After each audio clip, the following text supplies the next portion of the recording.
In today's video, we are going to show you how to change your pCloud data region. This is useful if you want your files stored closer to your location or need to meet specific data requirements.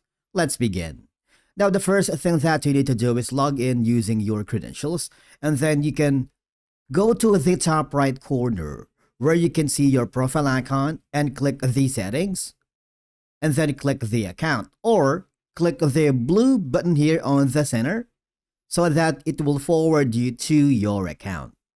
Now, here all I have to do is super simple. Go to the My Profile on the bottom left corner, and then as you can see, there is an option here that says Settings. I want you to click on it.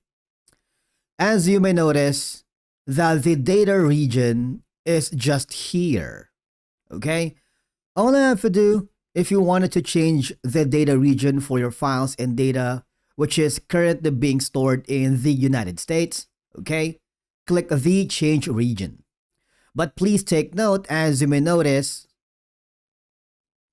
there is going to be a single fee of $19.99 for the move.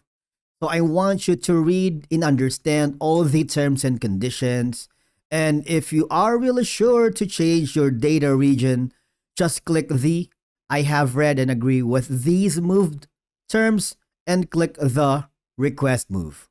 For example, if you do that, it will be forwarded to a new page. And of course, you need to put in your credentials and follow the on-screen instructions. Now, let me tell you that not all accounts are eligible, especially those with lifetime plans. So availability may be limited. Of course, after that is confirm and wait, because pCloud will process your request. Data region transfers can take hours or even days, depending on your file size. And of course, once it's successful, you receive a confirmation that the move has been completed. And basically, that's it for today's video on how to change the pCloud data region. Thank you so much for watching. We will see you again in the next video.